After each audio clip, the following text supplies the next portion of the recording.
से देखें अपन ने एक पैटर्न बनाया है आप लोगों के सहायता के लिए। इसको ध्यान से देखिएगा। पैटर्न है, इसकी परिभाषा है किसी भी संख्या या आकृतियों को व्यवस्थित क्रम से रखने के लिए रखने को पैटर्न कहते हैं। कोई भी संख्या है, जैसे कोई भी आकृतियां हैं, यदि अपन ने उनको आगे पीछे कर दिया तो उनको व्यवस्थित क्रम में कैसे जमाया जाता है, इस पैटर्न के द्वारा इसकी समझ विकसित होगी। जैसे अपन ने तीलियां बना दी हैं, क्रमबद्ध तरीके से अगला प्रश्न चिन्ह लगा हुआ है। तो अगला इसमें जैसे बताइए अगला क्या होगा, अगली कौन सी आकृतियां हैं, आइए बताइए, आप बताइए। इसमें लाइन से अपन ने 4 पैटर्न बनाए हैं, तो अगला क्या होगा? सीधा सीधा है, उसमें थोड़ी सी दिमाग लगाइए, कोई बड़ी सीधी है। हाँ, बहुत थैंक यू, तालियां बजाइए के लिए।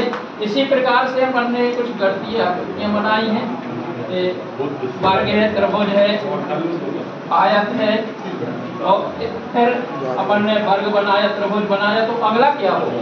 बंद कर दें, 1.5 मिनट से ज्यादा। अगली कौन? सबसे पहले अपन बच्चों को समूह में विभाजित कर लेंगे और खुद उनसे एक अंक पढ़ने के लिए कहेंगे। जब बच्चे पढ़ लेंगे, इसके बाद शिक्षक और बच्चे दोनों साथ में बोलेंगे। अंक की अवधारणा विकसित करने के लिए बिना क्रम में बच्चों से कुछ संख्या पूछ रहे हैं। बच्चों, ये क्या लिखा है? 5 के आगे की संख्या क्या है? 5 के पीछे की संख्या क्या है? इस तरीके से बच्चों को थोड़ा भूमिका के तहत अवगत करा देंगे।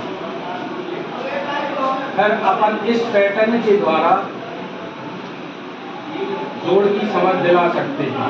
किसी बच्चे को 1 कंकड़ दिया, किसी को 2 दे दिए, किसी को 5 दे दिए। उसी बच्चे से पूछा, बेटा जी कंकड़ कितने हैं आपके अंगुली में, हाथ में? उसने गिना 1 2 3 4 5। सर मेरे हाथ में 5 कंकड़। जोड़ की समझ हो गई। आपसे पूछा, आपके में कितने कंकड़ हैं? आपकी हथेली में 3 कंकड़ हैं। 5 वे हो गए, 3 आपने बोल दिए। तीसरे बच्चे से पूछा, बेटा 5 इनके में है, 3 इनके में है, टोटल कितना हुआ? तो वो अंगुली गिनेगा, 5 6 7 8, 8 कंकड़। तो ये अपन इस पैटर्न से जोड़ की विधि समझा सकते हैं। दूसरी विधि आती है, आपके पास तुरंत बता दिया 5 का सिक्का और 10 का सिक्का, तो 15 रुपए हुआ। उसके बाद फिर उनको 2 रुपए का सिक्का दिया गया और 5 का सिक्का दिया। उसके बाद 10 रुपए का अलग से दे दिया। तो पहले उनने बताया कि पहले ये 7 रुपए ये हो गए और 10 और ये 17 हो गए। तो जितना बने उस बच्चों को इस हिसाब से अपन मैनेज करें कि उनको प्रत्यक्ष रूप में या फिर कुछ वस्तुएं मिले, सिक्के मिले जो दिन भर मतलब दैनिक जीवन में वो उपयोगी होते हैं, तो उसमें वो ज्यादा तरीके से रिएक्शन करते हैं। और आज के पहले सेक्शन में अपन गणित की समझ के लिए गणित का कोई भी अंक पढ़ने या लिखने में स्थानीय मान की बहुत बड़ी भूमिका है। बिना स्थानीय मान जाने अपन उसको ना तो सही ढंग से पढ़ सकते हैं, ना ही सही ढंग से लिख सकते हैं। प्रत्येक अंक का कोई भी संख्या है, उसमें जो संख्या में कई अंक हो सकते हैं, एक ही तरह के कई अंक हो सकते हैं।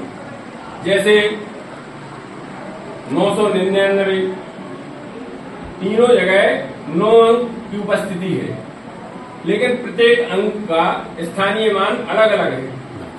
जैसे पहले अंक का स्थानीय मान 9, दूसरे अंक का स्थानीय मान 90, तीसरे अंक का स्थानीय मान 900। तीनों को अगर जोड़ा जाए तो 999। इसी तरह इसको गुणा करके भी इसकी अवधारणा निकालते हैं अपन। तो 9 गुणे 1 इकाई का मान है बराबर 9। 9 गुणे 10 दहाई का मान है 90। 9 गुणे 100 सैकड़े के स्थान पर है 900। इस तरह 999। इसी तरह और भी आगे लंबी संख्या है, जैसे 5 3 6 2 इकाई दहाई सैकड़ा हजार। तो इसमें 5 का स्थानीय मान 1000 के स्थान पर, 3 का स्थानीय मान सैकड़े के स्थान पर है तो उसका मान 300 होगा। 6 का स्थानीय मान दहाई पे है तो उसका मूल 60 होगा। 2 का स्थानीय मान 2 है, सिंगल संख्या इकाई मान है तो उसकी वैल्यू 2 ही रहेगी। इस तरह अपन को गणित में कोई भी संख्या लिखने या पढ़ने में उसका स्थानीय मान जरूरी है। बिना स्थानीय मान जाने अपन उस संख्या को व्यवस्थित रूप से पढ़ नहीं सकते हैं और ना ही लिख सकते हैं। बहुत बढ़िया, तालियां तालियां तालियां। और हम क्या